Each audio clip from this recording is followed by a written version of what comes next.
Well, aloha, Transpac Race fans. I'm Dobbs Davis here with the race analysis video, maybe our final one for this race since we have almost all the boats in. We are starting as we have with the YB tracker screen. As you can see, just a few boats still out there in the course, but we're expecting them in shortly. I'm going to zoom out if I can. Got a little challenge with bandwidth.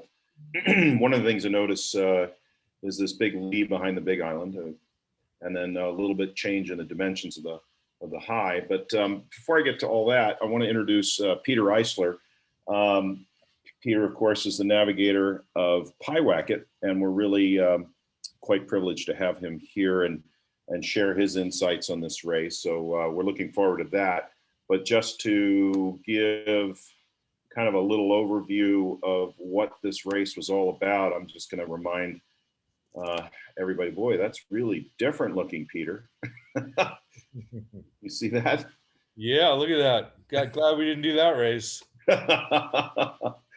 Yeah, if we started that race this week, it'd be a very different ball game for sure. But anyway, let's just kind of give using our clever tracker, if it'll work for us.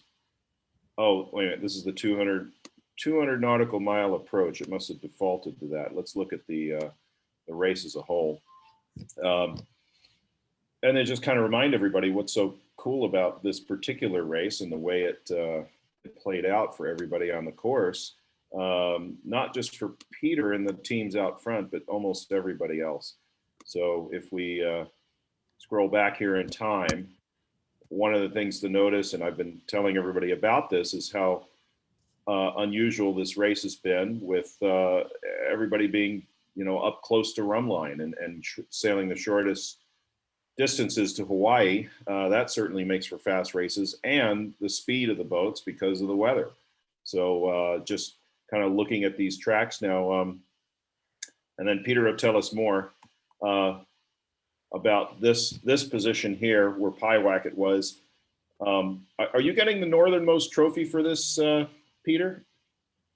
I am the northernmost trophy. Could be. I haven't compared, but we led the way. We led the charge out there. That's for sure. Well, as I said in my previous stories and some in the press releases, the strategy here for Peter and the team on Roy Disney's Pyewacket was to get up here and position themselves for a record 24-hour run to Hawaii in the final approach, and maybe he'll tell us a little about that. But that's how that set up a few days ago. And yeah, everybody progressing well down the rum line and into the finish. So Peter, I'm going to throw this over to you and see if I can do this with the Zoom, and then have you tell us what your perspective on this race was. So stand by. I'm going to stop sharing, and I'm going to make you a host, and you are now a host. Change host. Over to you, Peter. All right, so let's take a look at our track. You should be seeing a screen on Expedition software right now. And the interesting bits, the red route is a optimal route that I did in Expedition using the GFS model and the NAM model before the start of the race, in the morning of my hotel room on the 17th. And the black track, the zigzags there at the end as we jive down, and as Dobbs said, we set up for that 24-hour run into bottom turn at Hukipa, and we were done. It's amazingly close, isn't it? I mean, the arc of the first few days is very similar, and then the random jibing. Of course, we were never going to jibe that much on a 70-footer where you have to move the stack, and they're sort of playing virtual wind shifts there. But that is sort of the before and after. The black track, what we ended up doing, and the red track being the optimal route that was set up at the start. We did the race, if I'm not mistaken, in about 5 days and 15 hours. But if we look at what the GFS thought way back when, it was a little bit optimistic, as it often is. There's the time 5 days, 9 hours. Um, so close, and the features certainly remain the same. Now, one of the things about weather routing is, as you get further out into the future, any errors that are starting in the weather model will just magnify in time. So with that red route being something that I did on Friday, or on this race day start on Saturday, it's looking out 5.5 days. And in 5.5 days in weather model world is a long time. So it's no surprise that the features aren't exactly the same, or the optimal time wasn't exactly the same. The interesting thing, of course, as Dobbs points out, is in this section here, we made the decision to go for the 24-hour record. And there it is right there, that long section. If we look, we had a conversation. We were aware of the record that had been set by our good friend Stan Honey, and that's 537 miles. But the way for us to have any chance at it, we had to do it not on the reaching section of the race, which is the classic time when you get it. If you look back at the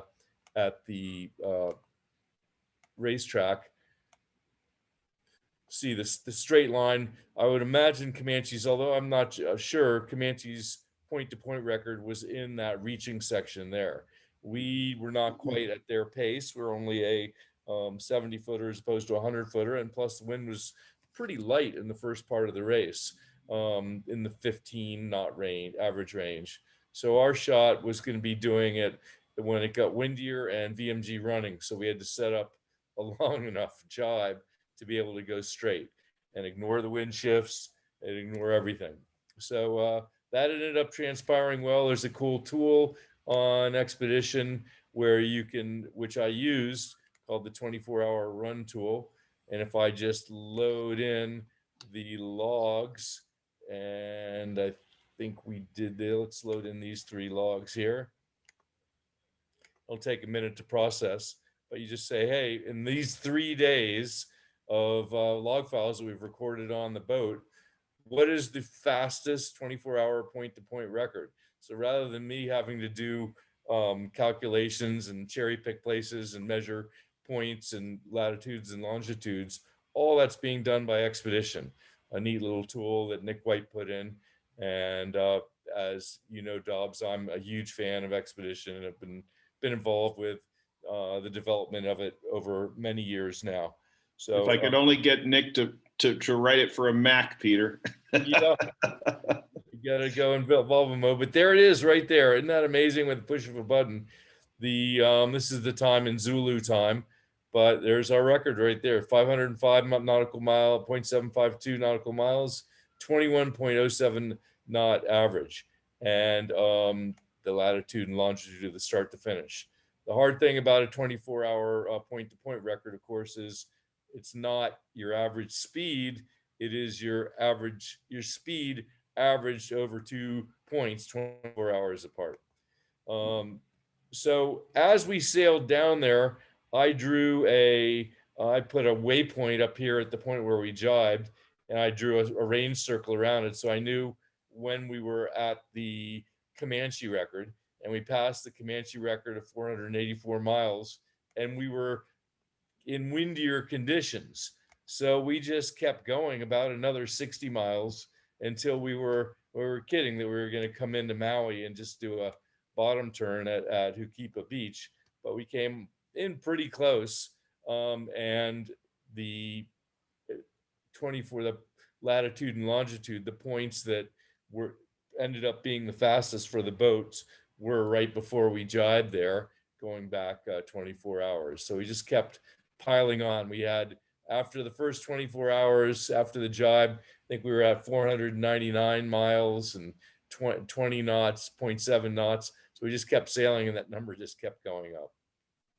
Awesome.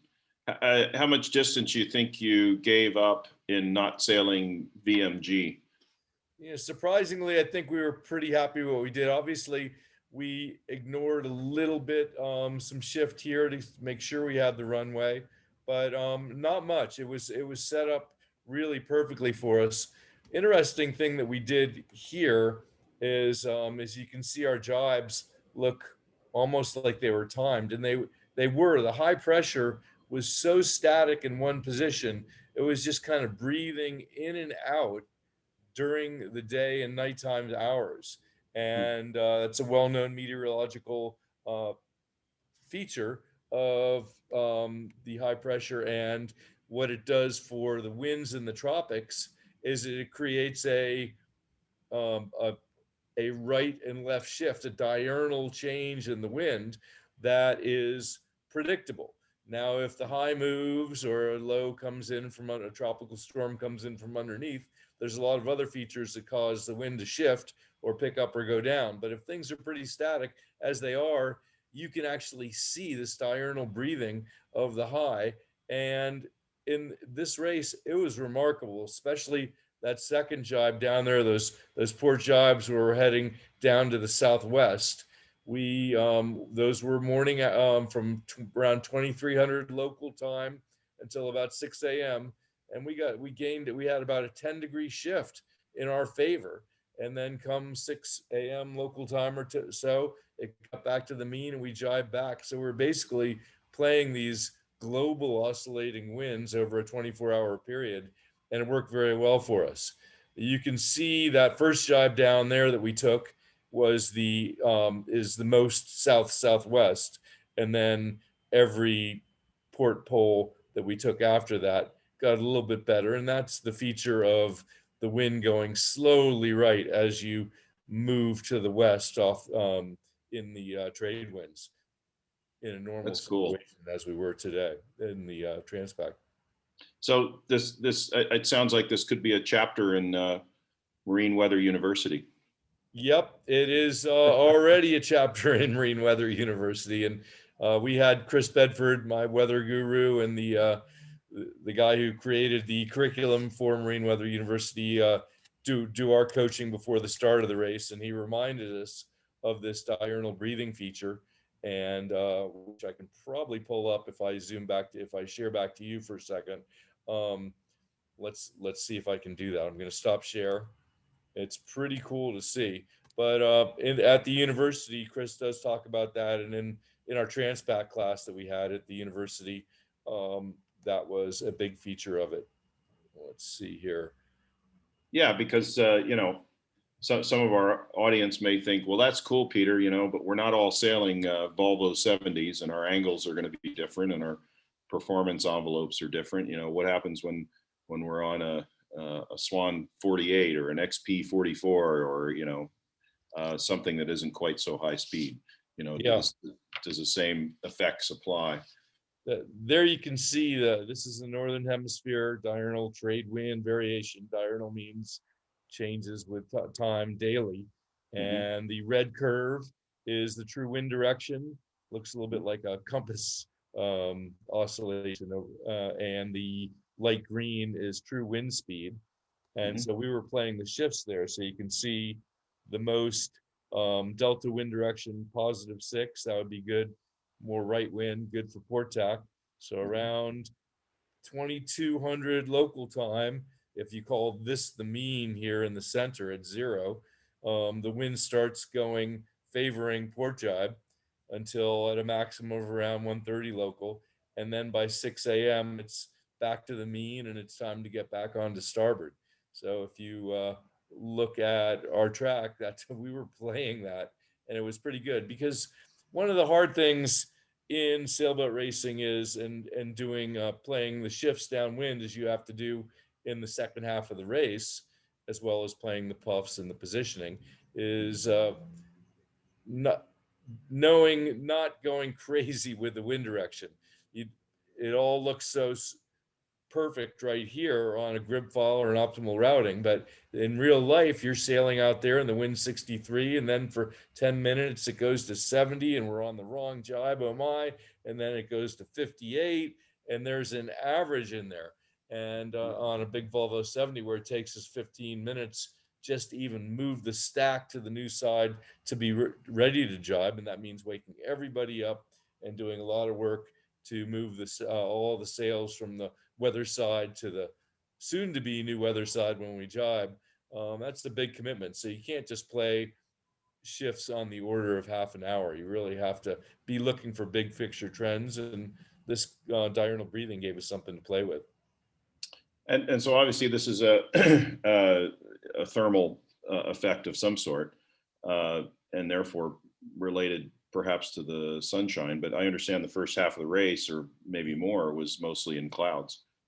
Yeah. So this is trade wind variation. So you're really not in the trades until let's go back to expedition here, but we're not in the trades until halfway into the race. I mean, you'd like to say that as soon as you're going downwind, you're playing it, but here let's turn on some weather, and there's the high and the circle there. So you get through the ridge some point around here, and from you can see the optimal route lifting up. So we're getting into VMG mode in here, but it's like you said, it's still cloudy. I wouldn't consider this the trade winds yet. We need to get a little bit further south. And that was an interesting thing about this track.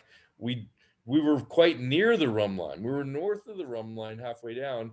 And so we weren't in the same level of, puffy white clouds. We remained in the stratus canopy a little bit longer, but it took, I'd say, about halfway or so we were into the trades, and that's when we were playing these things. So yeah, halfway point right here.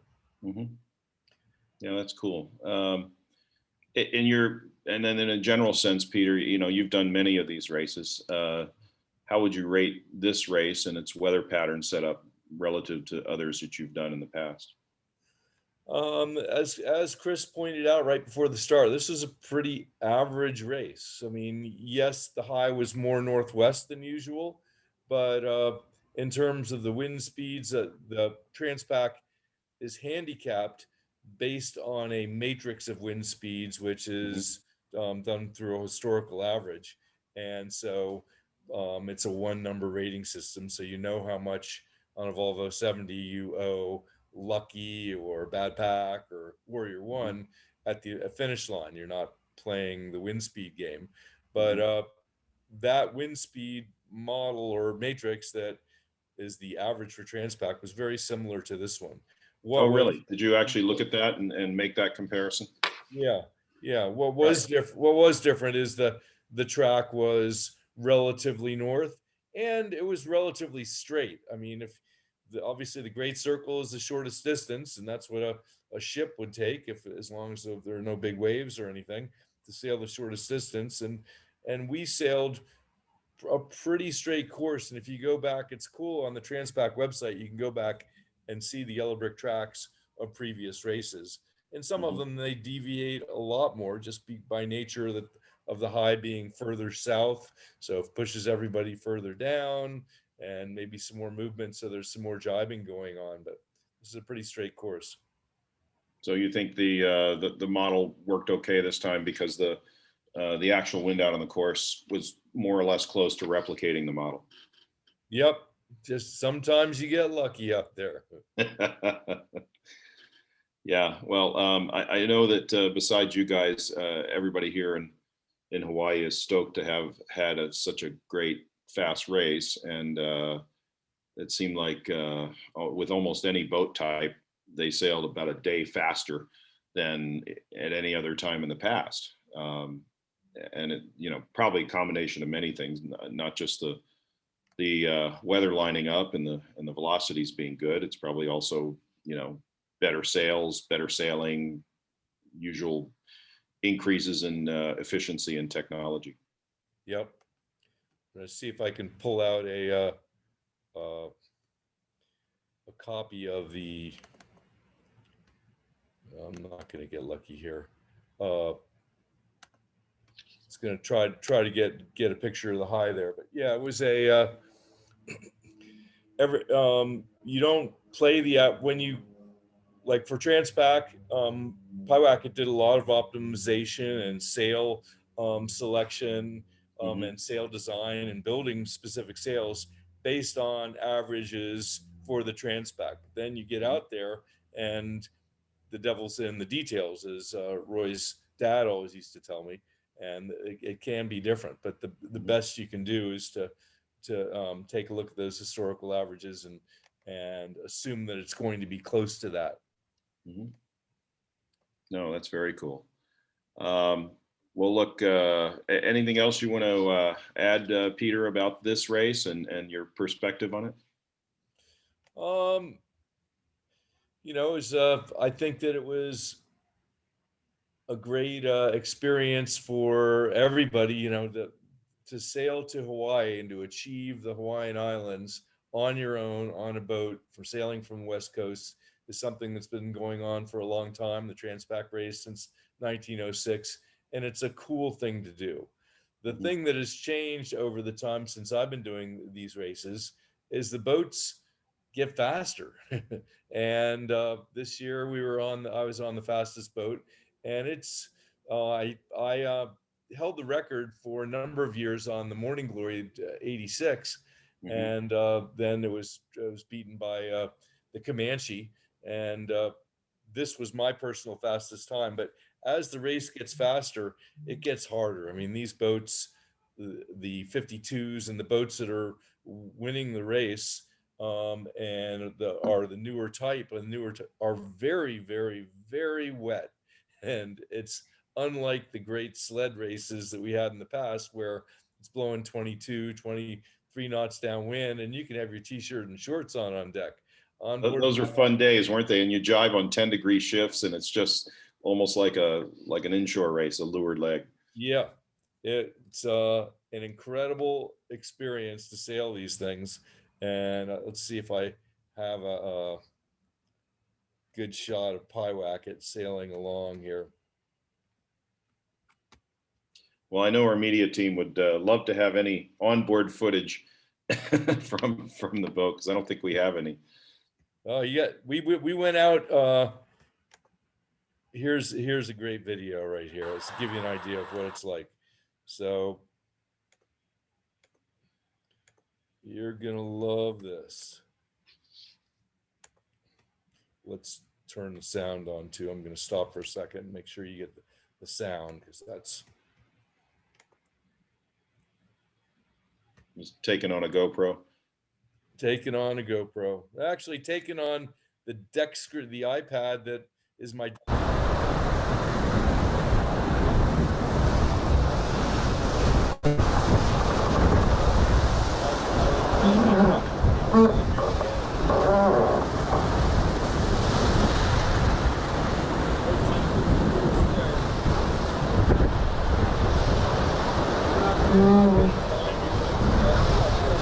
What sails up on the spread there?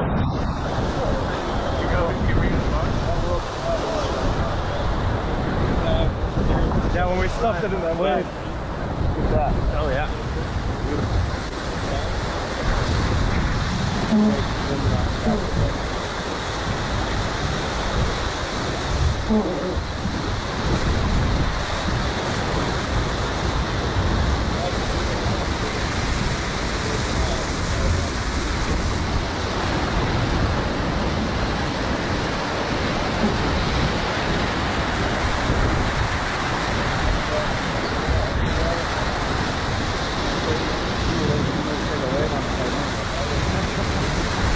Just in case, I had it ready.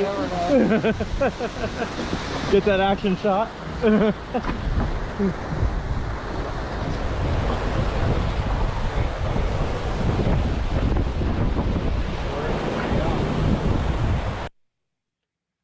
So there you go. It's a little clip of life on board the Pyewacket, and you know the dry top's on the whole way. It's a different experience, and it's a rough, hard ride. So That's something that always goes through your mind as you when you accept a ride on this boat, is what's it really going to be like? It used to be, oh, the small boats are going to be more uncomfortable, and now it's the fast boats are going to be more uncomfortable, but they are super cool too, and so much fun to drive. I wrote a couple columns for sailing scuttlebutt during the passage, and one I talked about what it's like to sail a boat. And as you saw there, you had Mark Towell driving, and you had one person playing the main sheet. They were out of view there, and they have a remote control in their hand. So it's just like your remote for your TV. You pump the main and out with a remote because there's no pedestals. It's all powered winches. Everything else is cleated. If the breeze goes up or down, you readjust that triple head rig. We had the A3 on the sprit, then a J4 near the bow on its roller furler, all roller furler, big jib type sails, and then a small inner reaching staysail. And they might get adjusted in a mode change, but otherwise those remain cleated, and you're just playing. Two people are sailing the boat, and everybody else is hanging on. Yeah, the lack of pedestals and somebody poised to grind is striking, because that's something most of us are used to, and a big part of the power equation is human power. But I'm sure that all comes in when it comes time to change sails or jibe. Yep. Yeah. Well, that's very cool. Well, listen, thanks very much, Peter. It was really a pleasure to have you. And we'll direct our audience to more of the principles that Peter was telling us about to the Marine Weather University, right? And I think you did some really good previews prior to this race. And those were really valuable. The feedback was great. Yeah, I was pretty proud. Last night we had dinner with the team, and a friend of Roy's came, and he had skippered a Santa Cruz 50 in the race, and he walks up to me. I don't know who he is. He goes, "Peter, I want to tell you how great Marine Weather University is. That weather class was incredible." He goes, "Every time I go sailing now, I look at the sky and I know something more than I did before." And I totally get it. I mean, as a sailor, the information that Chris put together in that curriculum really helps you in every day, no matter who you are. And I was proud to hear it, and I resonate that. I second that emotion. So please do have a browse around marineweatheru.com if you're interested in learning more about marine weather. And if you're a sailor, you should, because it'll help you do better on the race course. Awesome. Well, thanks, Peter. If you throw me back to being the host, I'll wrap this up. And I also want to thank our audience for hanging in through these several days of Transpac. Thanks for being loyal to this. We've got some great fans out there. But it's great to close with your story, Peter. And best of luck, and good luck with the next one. Thank you. All the best, All right. Dobbs. See you. Cheers, mate. Bye-bye.